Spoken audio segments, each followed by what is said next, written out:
আপনাদের জন্য ব্যতিব্যস্ত হয়ে আজকে একটা মুশকিল আসান নিয়ে এসেছি।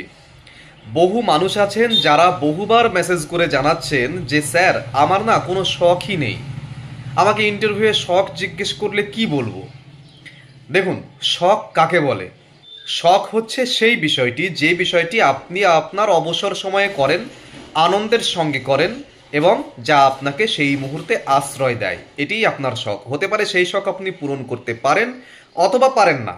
হতেই পারে যে আপনার অনেক কিছু শখ রয়েছে কিন্তু আপনি সেই অবসর পান না, সেটি হতেই পারে। কিন্তু এতটুকু অবসর পেলে আপনি যে জিনিসের মধ্যে ডুব মারেন, যা আপনাকে প্রশান্তি দেয়, যা আপনি অবসরে করেন এবং আপনাকে আনন্দে রাখে, সেটিই আপনার শখ। আর শখের কথা কিন্তু ম্যাক্সিমাম ক্ষেত্রেই কিন্তু ইন্টারভিউ জিজ্ঞাসা করবে। তার কারণ হচ্ছে শখ দিয়ে মানুষ চেনা যায়, এটা এর আগেও বলেছি বারবার। সুতরাং শখ কি এটা কিন্তু আপনাকে জিজ্ঞাসা করবে। আর জিজ্ঞেস না করলেও যদি সেলফ ইন্ট্রোডাকশন ব্যাপারটা আসে, তাহলে সেলফ ইন্ট্রোডাকশনের শেষে শখ বলে দেন, শখ থেকে বেশ কিছু প্রশ্ন করবে, আপনার স্ট্রং গ্রাউন্ডে অনেক প্রশ্ন পেয়ে যাবেন আপনি। তো শখ নিয়ে যে যার মতো তো ভাবছেনই, অসুবিধা নেই, ভিডিও বানাচ্ছি। কিন্তু যারা শখ কি বলবেন বুঝে উঠতে পারছেন না, তারা তো বটেই। যারা নাচ গান আবৃত্তি বই পড়া ছবি আঁকা এসব শখ হিসেবে বলতে চাইছেন, তারাও একবার এই ভিডিওটি পুরোটা শুনে নিন। এই ভিডিওতে এমন একটি শখের কথা বলা হবে এবং তার থেকে কাউন্টার প্রশ্ন তৈরি করে দেওয়া হবে যে এতে কিন্তু লাভ অনেক হবে আপনাদের। এক হচ্ছে যারা নিজেদের শখ খুঁজেই পাচ্ছে না, তারা একটা শখ খুঁজে পাবে, মিথ্যে করে হলেও খুঁজে পাবে। দুই হচ্ছে কাউন্টার প্রশ্ন হবে একদম সোজা। তিন হচ্ছে আমি শখের ব্যাপারে যেটা বারবার বলি সেটা হচ্ছে মিথ্যে কথা না বলতে, কারণ শখ মানে আপনার ডিপ প্যাশন, সুতরাং মিথ্যে বলবেন না। কিন্তু এখানে আপনি মিথ্যে বলেও পার পেয়ে যাবেন অবলীলায়, তাই এটি জানতে হবে। 4 নম্বর হচ্ছে এর কাউন্টার প্রশ্নের যে উত্তরগুলো সাজিয়ে দিচ্ছি আজ, তাতে ইন্টারভিউয়ার আপনাকে শুধু জড়িয়ে ধরাটুকু বাকি রাখবেন। এটা বলছি তার কারণ হলো এই প্রশ্নোত্তরের মাধ্যমে আপনার চরিত্রের খুব দামি এবং উজ্জ্বল দিকটি তাদের সামনে প্রতিভাত হয়ে উঠবে। তাহলে কথা হচ্ছে কি সেই শখ? শখটি হলো ক্রাফট বানানো। ক্রাফট মানে কি? ক্রাফট মানে হলো হাতের কাজের মাধ্যমে কোনো জিনিস তৈরি করা, সাধারণত সাজানোর বা শেখানোর কাজে বা ব্যবহার করবার জন্য এগুলো বানানো হয়। বাংলায় সহজভাবে বললে বলা যায় ক্রাফট মানে হলো হাতের শিল্পকর্ম বা কারুশিল্প বলি যেটা আমরাকে। ক্রাফট হলো এমন এক ধরনের সৃজনশীল হাতের কাজ যেখানে বিভিন্ন উপকরণ যেমন কাপড়, কাগজ, বোতল, কাঠ, প্লাস্টিক ইত্যাদি দিয়ে ব্যবহার করে এগুলোকে নতুন জিনিস তৈরি করা হয়। যেমন ধরুন পুরনো কাগজ দিয়ে ফুল বা পেন স্ট্যান্ড বানানো যায়, বোতল রং করে সেটিকে ফুলদানি হিসেবে ব্যবহার করা যায়, রঙিন কাগজ কেটে চার্ট বানানো যায়, কাপড় দিয়ে পুতুল বানানো যায়, থার্মোকল, কার্ডবোর্ড ইত্যাদি দিয়ে মডেল বানানো যায়, যেমন সৌরজগৎ, প্ল্যান্ট লাইফ সাইকেল ইত্যাদি এগুলো তৈরি করা যায়। এবার এটা আবার কেউ বলবেন না যে এগুলোর মধ্যে একটাও কেউ কোনোদিন করেননি, অবশ্যই করেছেন। এগুলো আমরা প্রত্যেকেই করে থাকি, প্রত্যেকেই কিছু না কিছু এগুলোর মধ্যে আমরা কিন্তু বানিয়েছি। এবার এগুলোর মধ্যে কারোর কারোর খুব আর্টিস্টিক হয় ওই তৈরি জিনিসগুলো, কারোর হয় খুব সাদামাটা, কারোর হয় মধ্যমানের। কিন্তু এসব জিনিস টুকটাক কিন্তু আমরা সবাই বাড়িতে বানিয়েছি বা করি বা করতে পারি। আপনি কত সুন্দর নৈপুণ্যের সাথে কত জাঁকজমকপূর্ণভাবে এগুলো বানাতে পারেন, ইন্টারভিউয়ার কিন্তু সেগুলো দেখতে যাচ্ছেন না বা আপনাকে ওখানে তৈরিও করতে বলবেন না।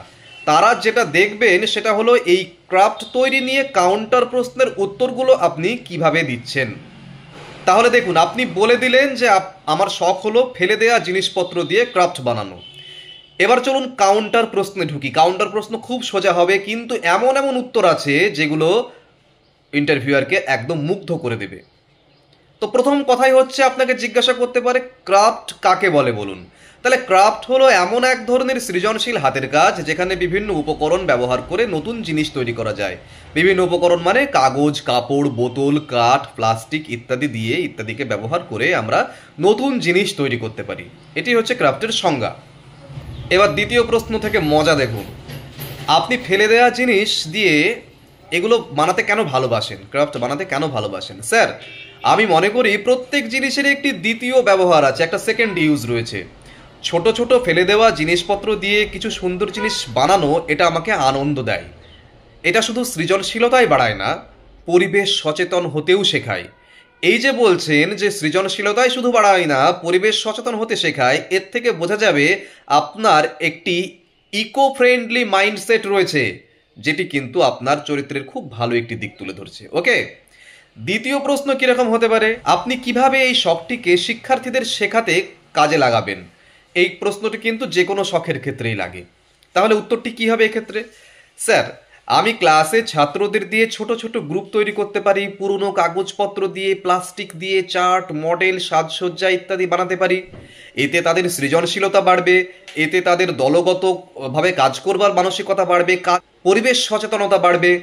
এই যে এই উত্তরটি দেবেন, সঙ্গে সঙ্গে কিন্তু বোর্ড মানে ইন্টারভিউ বোর্ড এটি বুঝতে পারবে যে আপনি টিএলএম তৈরি করতে পারেন নিজের হাতে। মোস্ট ইম্পর্টেন্ট ব্যাপার এই ক্রাফট তৈরিকে শখ বলবার জন্য আর কি, হ্যাঁ, যে আপনি নিজের হাতে টিএলএম তৈরি করতে পারেন। কারণ অনেক স্কুলে টিএলএম নেই, এই প্রশ্নটাও হয় যে অনেক স্কুলে টিএলএম নেই, তো সেক্ষেত্রে আপনি কিভাবে সামলাবেন? টিএলএমই যদি না থাকে, তাহলে টিএলএম আমাকে নিজের হাতে বানাতে হবে।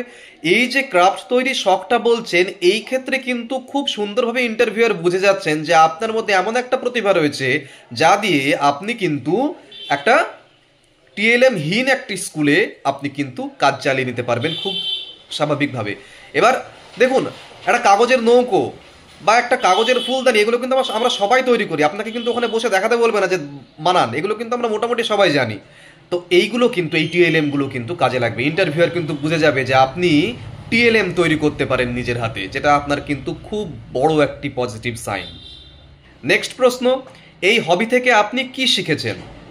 স্যার, আমি ধৈর্য, মনোযোগ ইত্যাদি শিখেছি। ছোট ছোট জিনিসের মধ্যে সৌন্দর্য খুঁজে পাওয়া, আনন্দ খুঁজে পাওয়া, এ সমস্ত কিছু পেয়েছি এই শখ থেকেই। এই যে এই উত্তরটি আপনি দেবেন, এতে কিন্তু আপনার ক্যারেক্টারের খুব সুন্দর কোয়ালিটি ফুটে উঠছে, যে আপনি খুব ছোট ছোট বিষয়ে আনন্দ পান, খুব ছোট ছোট বিষয়ের মধ্যে থেকে সৌন্দর্য খুঁজে বার করেন, ফেলে দেয়া জিনিস থেকে আপনি দারুণ সুন্দর জিনিস বানাচ্ছেন। এতে আপনার ছোট্ট ছোট্ট জিনিস থেকে আনন্দ তৈরির যে উৎসাহ, সেটি কিন্তু বেরিয়ে আসছে আপনার মুখ থেকে, তাই না? নেক্সট প্রশ্ন, আপনি কি ধরনের ক্রাফট বানান সাধারণত? এর উত্তর কি দেবেন? এটি তো আপনি আপনি মানে নিজে থেকেই বলতে পারবেন, তবুও ধরুন আমি যদি তৈরি করে দিই উত্তরটি, যে স্যার আমি পুরনো ক্যালেন্ডার, ম্যাগাজিন, রঙিন কাগজ দিয়ে ফুল, wall hanging, pen stand, chart, collage ইত্যাদি বানাই। মাঝে মাঝে স্কুলের প্রজেক্টেও এগুলো আমি ব্যবহার করব যদি আমি জবটা পাই। এতে কিন্তু বোর্ড খুব ভালো করে বুঝবে যে আপনি খুব রিসোর্সফুল, তাই না? এই সমস্ত আপনার প্রত্যেকটি উত্তর কিন্তু আপনার গুড কোয়ালিটি তুলে ধরছে ইন্টারভিউয়ারের সামনে। নেক্সট প্রশ্ন, এটি যে কোনো শখের ক্ষেত্রেই হয়, আপনার এই শখ শিক্ষকের জীবনে কিভাবে কাজে আসবে বলে আপনি মনে করেন? তো স্যার, শিক্ষক হিসেবে ক্লাস সাজানো, চার্ট তৈরি, টিএলএম বানানোর সময় আমার এই শখ আমি ব্যবহার করতে পারবো বলে আমি মনে করি। আমি খুব কম খরচে সুন্দর এবং আকর্ষণীয় শিক্ষা সামগ্রী তৈরি করতে পারবো। এই যে আমি ফেলে দেওয়া জিনিস থেকে একটা সুন্দর জিনিস বানাতে পারি, যেটি সবার মনোরঞ্জনও করবে, একসঙ্গে আবার টিএলএম হিসেবেও কাজ করবে, তো এটি আমাকে আশা করি আমাকে আরও সম্পৃক্ত করবে, সমৃদ্ধ করবে। আমি মনে করি sir, waste is not waste until we waste it. Okay, এই যে কথাটি বলবেন, এই যে কোটেশনটা আপনি দেবেন, ব্যাস কেল্লা ফতে। এই যে এই ছোট্ট ছোট্ট জিনিসগুলো তৈরি করুন, নোট করুন। ওকে, নেক্সট প্রশ্ন, আপনি কেন মনে করেন এই শখ একজন ভালো শিক্ষকের গুণের সঙ্গে মেলে? এরকম যদি প্রশ্ন হয়, আপনি কি উত্তর দেবেন? স্যার, একজন ভালো শিক্ষককে সৃজনশীল হতে হয়, ধৈর্যশীল হতে হয়, উদ্ভাবনী শক্তির অধিকারী হতে হয়। আমি যখন ফেলে দেওয়া জিনিস দিয়ে কিছু বানাই, তখন কিন্তু মনোযোগ, ধৈর্য, কল্পনা শক্তি একসাথে আমি ব্যবহার করি, এটা কিন্তু প্রয়োজন। এই গুণগুলো পড়ানোর ক্ষেত্রেও ঠিক একইভাবে প্রয়োজন। তো আমি মনে করি যে এই শখটার জন্য আমার ভিতরে যে উপকরণগুলো লাগে, এই ধৈর্য, সৃজনী শক্তি বা মনোযোগ, এগুলো আমি পড়ানোর কাজেও ব্যবহার করতে পারবো। এবার কি আপনাকে যদি এরকম জিজ্ঞেস করে, আপনি কি কখনো এই শখের জন্য কোনো পুরস্কার বা প্রশংসা পেয়েছেন? যদি পেয়ে থাকেন তাহলে বলবেন, যদি না পেয়েও থাকেন তাহলেও বলতে পারেন যে হ্যাঁ স্যার, ছোটোবেলায় স্কুলের বার্ষিক প্রদর্শনী বা পরিবেশ বিষয়ক অনুষ্ঠানে আমি রিসাইকেল মেটেরিয়াল দিয়ে বানানো কয়েকটি ক্রাফট প্রদর্শন করেছিলাম। তো আমার স্কুলের মাস্টারমশাইরা, দিদিমণিরা খুব প্রশংসা করেছিলেন সেটিকে।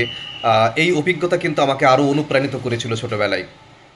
এবার যদি আপনাকে প্রশ্ন করা হয়, যদি স্কুলে পরিবেশ বিষয়ক প্রজেক্ট দেওয়া হয়, আপনি কিভাবে আপনার এই শখকে কাজে লাগাবেন? স্যার, আমি ছাত্রদের দিয়ে ফেলে দেওয়া বোতল, কার্ডবোর্ড, কাগজ ইত্যাদি দিয়ে সুন্দর শিক্ষামূলক মডেল তৈরি করতে পারবো। এতে তারা শেখার পাশাপাশি রিসাইক্লিংয়ের গুরুত্বও বুঝবে। তাহলে দেখুন আপনার প্রত্যেকটি উত্তর কিন্তু রিসোর্সফুল হচ্ছে। হ্যাঁ, আপনি যে পরিবেশ সচেতন এবং রিসোর্সফুল, এই বিষয়টি কিন্তু আপনার উত্তরে বারে বারে উঠে আসছে। পরবর্তী প্রশ্ন, আপনি কিভাবে শিশুদের এই হবি শেখাতে উৎসাহ দেবেন? স্যার, আমি ক্লাসে বেস্ট আউট অফ ওয়েস্ট প্রতিযোগিতা আয়োজন করতে পারি। এতে কি হবে, বাচ্চারা আনন্দের সঙ্গে শিখবে, দলবদ্ধভাবে কাজ করতে শিখবে, তাদের সৃজনশীল চিন্তার বিকাশ ঘটবে এবং একটি সুস্থ প্রতিযোগিতারও একটি আয়োজন করা যাবে বলে আমার মনে হয়। ওকে, নেক্সট প্রশ্ন, আপনার তৈরি কোনো জিনিস ক্লাসে কখনো কাজে লাগাবেন? হ্যাঁ স্যার, আমি পুরনো চার্ট, কাগজ, রঙিন ম্যাগাজিন ইত্যাদি কেটে প্ল্যান্ট লাইফ সাইকেল কোলাজ বানাতে পারি। ছাত্ররা এতে বেশ আগ্রহ পাবে বলেই আমার মনে হয়। এই ধরনের বেশ কিছু জিনিসপত্র আমি যদি জব পাই আমি করব বলে আশা করি আর কি আমার ক্লাসরুমে। নেক্সট প্রশ্ন, এই শখ আপনার ব্যক্তিত্বে কী প্রভাব ফেলেছে বলে আপনি মনে করেন? স্যার, এই শখ আমাকে ধৈর্যশীল হতে শিখেছে, শান্ত মনোযোগী হতে শিখিয়েছে। আমি এখন ছোট ছোট জিনিসে সৌন্দর্য খুঁজে পাই, ছোট ছোট জিনিসে আনন্দ খুঁজে পাই। মনে রাখবেন, একটি মানুষের সব থেকে বড় গুণ হচ্ছে ছোট্ট জিনিসে আনন্দ খুঁজে পাওয়া, যেটা শিশুরা পায়।